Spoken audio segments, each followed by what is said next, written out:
I took every single one of those rejection letters and I printed them out. And I hung them on my wall in my living room. So every morning when I would come out of my bedroom, I would see them. And I would say to myself, that is not going to define me as a young musician.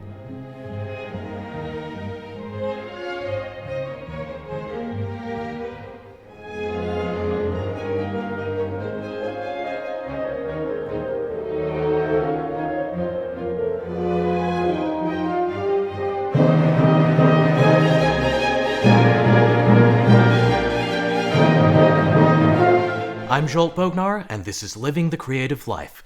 Our guest today is conductor Caleb Young. Caleb, thank you so much for being on the series. It's a pleasure to have you here. It's an honor. And by the way, yes, cheers, because we're doing this. This is the first time that I've gotten a guest to agree to have a casual chat over wine, which I enjoy. And I think that this is conducive to the types of honest chats that we musicians have behind the scenes. Absolutely. Cheers. Yeah, cheers to you. I'm delighted to have the chance to speak to you and talk a little bit about your unusual pathway, the way you've forged your path. And we're here catching you in Berlin. So let's talk a little bit about how you got here. I'm in Berlin now for almost 2 years. And before moving to Germany, I was in Fort Wayne, Indiana for 5 years, working full-time as their associate conductor and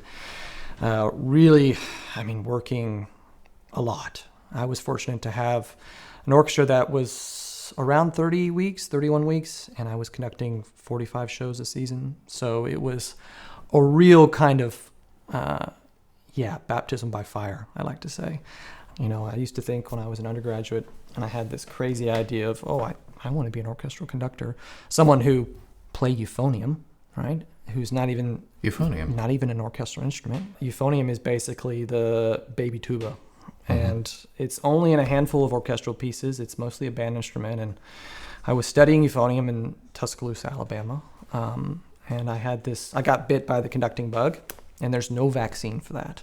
So once you get bitten, it's just no turning back. And started to put orchestras together with a good friend of mine, and we literally paid people with pizza and beer and started doing concerts. And so the first hurdle was like, okay, how do I get into a good school? Right. And people always said, if you want to be a professional conductor, here are the schools you have to go to, which also is not realistic, by the way. So I started applying to schools, and the first hurdle, I applied to 13 schools. Okay. And I ended up getting an audition, a few of them, including the school I eventually would go to, IU, Indiana. And I ended up getting rejections from all of them. Wow. So what do you do then?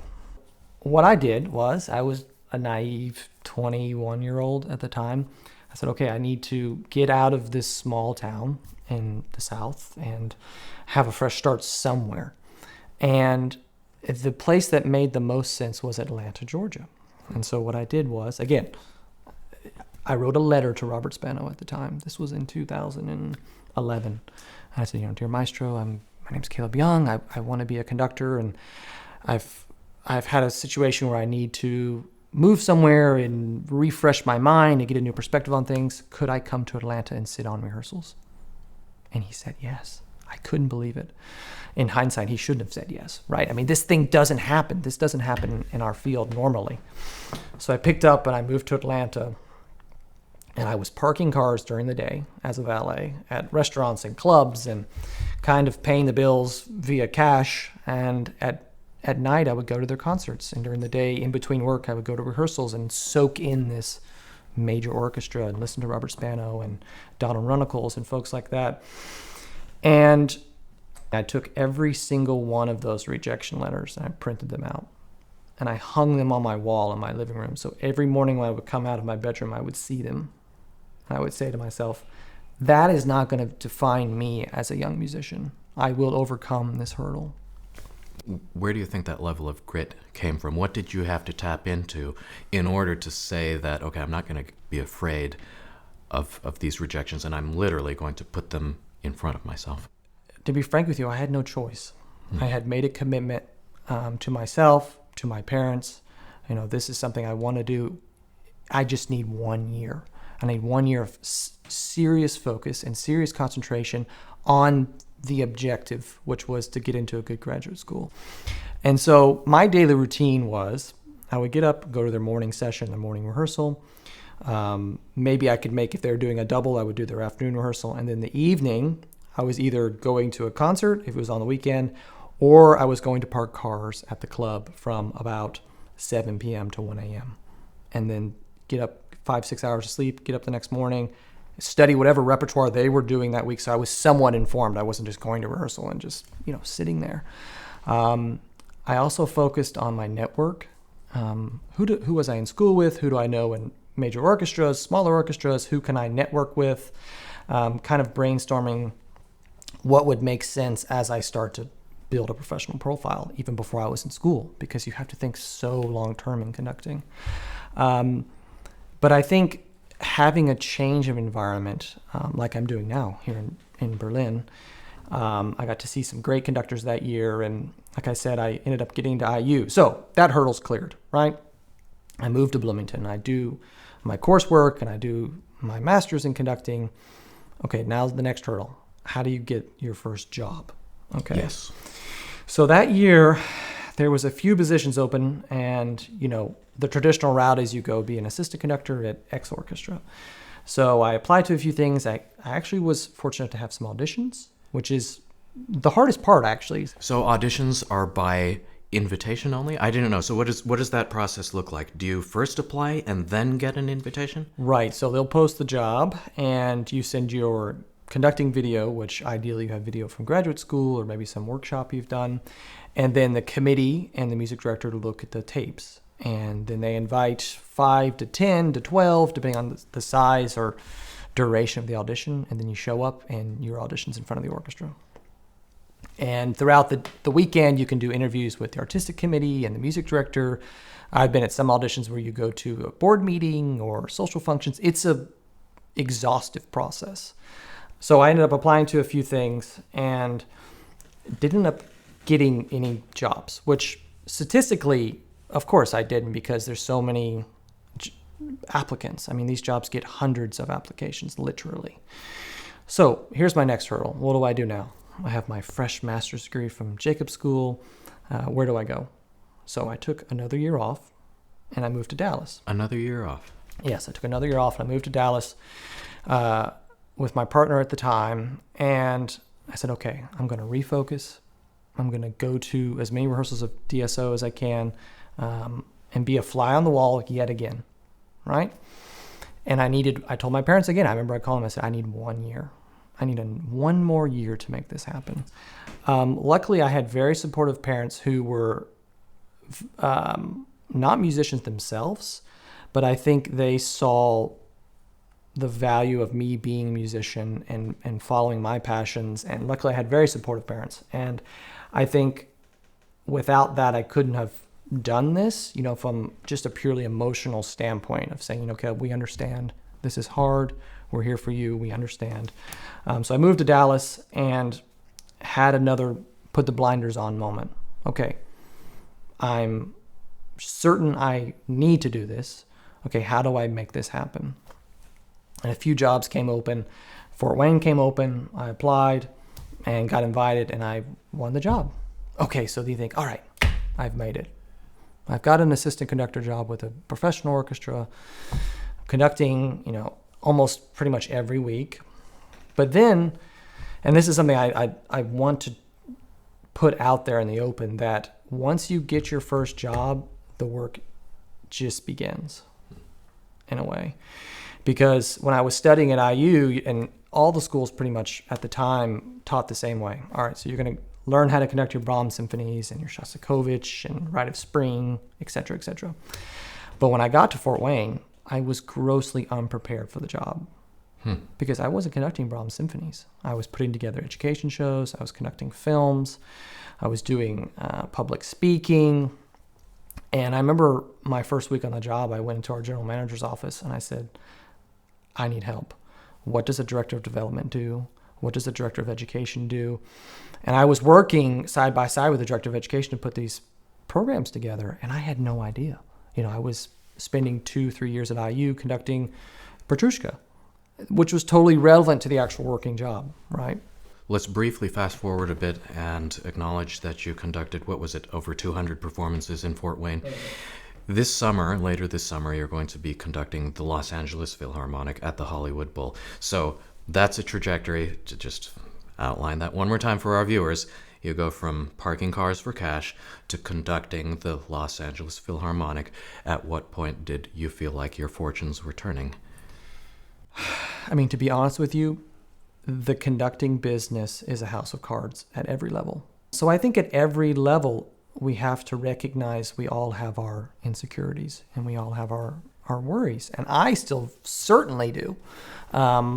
Living in a foreign country and trying to branch out from the optics of being a staff conductor, which I'm so grateful for Fort Wayne Philharmonic, because I can go to any orchestra in the world and there's not a program that I haven't seen already because of the sheer amount of concerts I've conducted in that one location.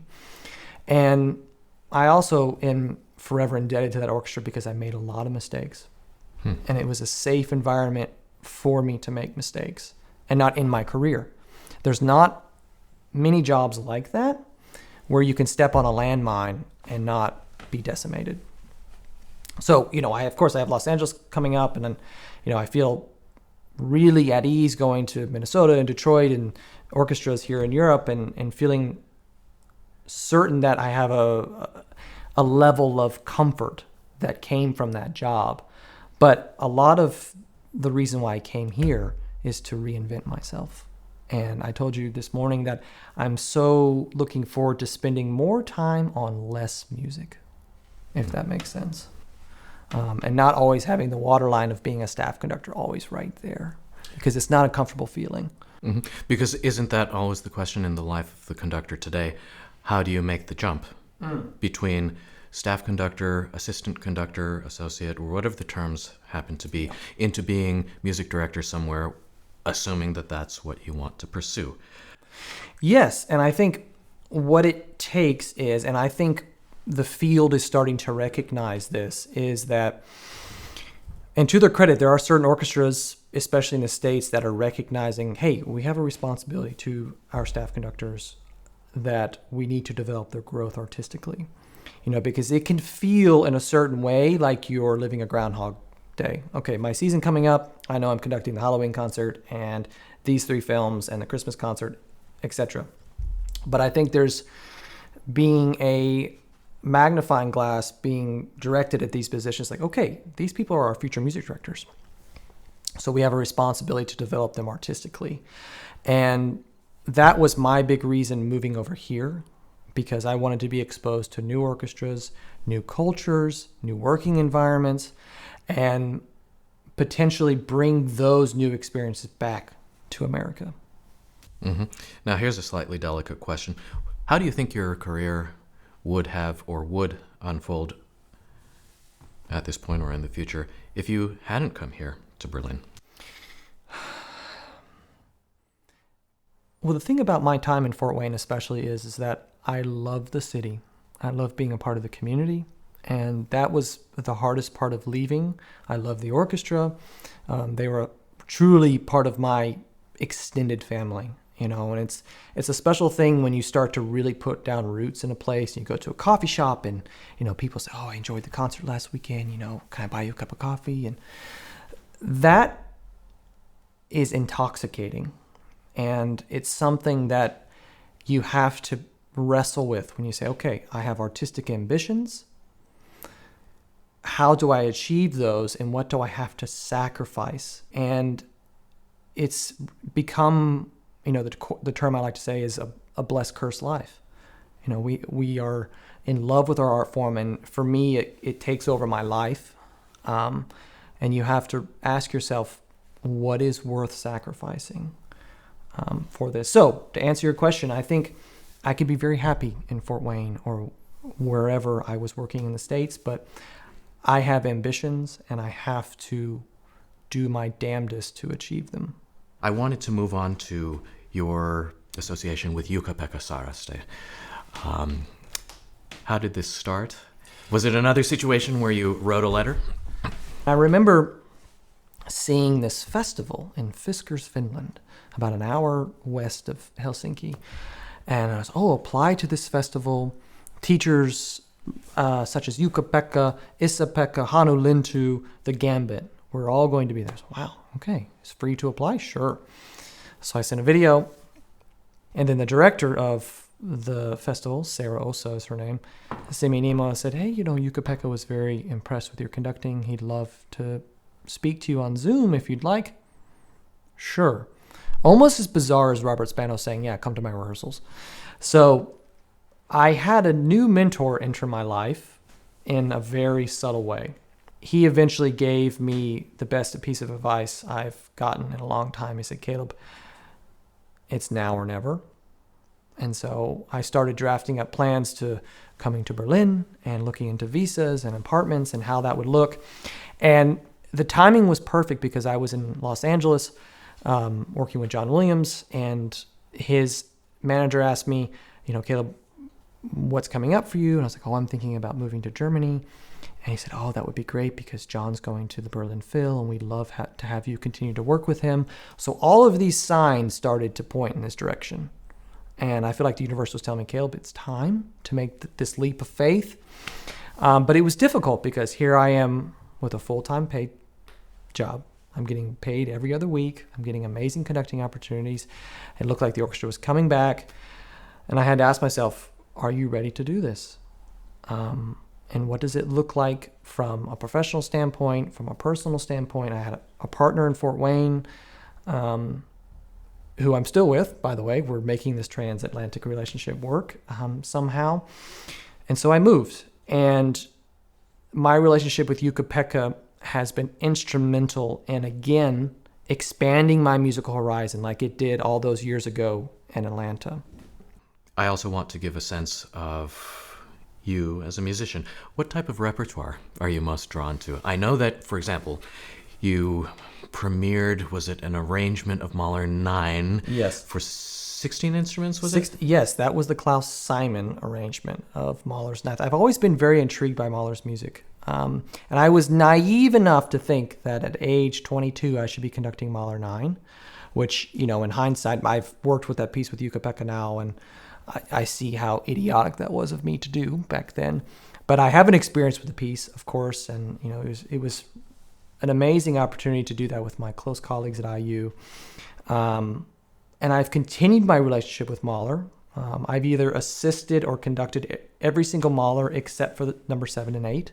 So it's music that it caused me to be a conductor. Another medium is I love John Williams, of course, and I'm fortunate to work with him. Mozart and Haydn is what really keeps my soul alive. And part of my mission here in Europe is American music. I think it's my responsibility to be an ambassador for Copland and Bernstein and Jennifer Higdon and Joan Tower. And so as many opportunities as I can, I program that music here in Europe because people love it, actually. Yes, you're early on in your career. You've found a certain amount of success. What would you tell an aspiring musician in any capacity? Well, for conducting specifically, I think if you're a realist, it's not a job for you. What do you mean by that? Because the moment you start thinking, okay, I'm applying to the Philadelphia Orchestra's assistant conductor job, which I think a few years ago got over 500 applications for one position. The minute you start thinking about the nuts and bolts of that, your ship is sunk. We walked right into my next favorite subject, which is wellness and balance and the perseverance, which we have mentioned. What are some of the ways that you pace yourself? What are some of the ways you recharge and keep this amount of grit? Time off is crucial. And I used to be this person who would work 7 days a week and study 8 hours a day. And yes, maybe that's important initially. And it's so funny because I think there's a student double bass player that lives above me in my apartment complex in Berlin. And they practice every day for 12 hours a day. And it's a moment of reflection for me because I see so much of myself in that person. And I can tell they're working on audition because they're practicing Beethoven 9 and okay. But I think for me, I've made a commitment to myself, especially living in Germany, where Sundays are a sacred day and you can't even buy a roll of toilet paper if you want to. Time off is crucial, and give yourself that. Give yourself time to inhale and exhale without thinking about music and your career and where do I need to be in 6 months. Meditation is something I do every single day. And also finding someone you can talk to, whether that's a therapist or a friend or a family member, finding someone to chat with and express how you're really feeling. And I think another mission of mine is developing close friendships in the business. I think this idea that every conductor and every pianist need to compete with each other is a archaic way of thinking. And I'm finding that I have such joy with reconnecting with colleagues, especially living in Berlin where so many people come and go. Foster those relationships. And yes, we're competitive with each other, and that helps everyone grow. But at the same time, support each other and know that we're all on this journey together in this musical world. And finally, Caleb, in looking at what inspires us, what is your ideal relationship with your orchestral players when you're in rehearsal, when you're in performance? How does that feel when you're at your best, or when you would like to be at your best? It's funny because when it's working, it's really working. Mutual respect is crucial, and staying humble is crucial. But also, I think it's important for conductors, especially on the younger side, to realize that you're there to do a job, and you should come with an idea of the music yourself and a conviction of that music. That's something that Yuka always tells me. You have to get under the skin of the music. And if you arrive at that point in front of the orchestra and there's mutual respect for that process, it can really be like the greatest first date you've ever been on. I have been waiting for a long time to have conversations this candid, and hopefully everything that we discussed will bring inspiration and hope to the many aspiring musicians out there. Cheers to that. Cheers.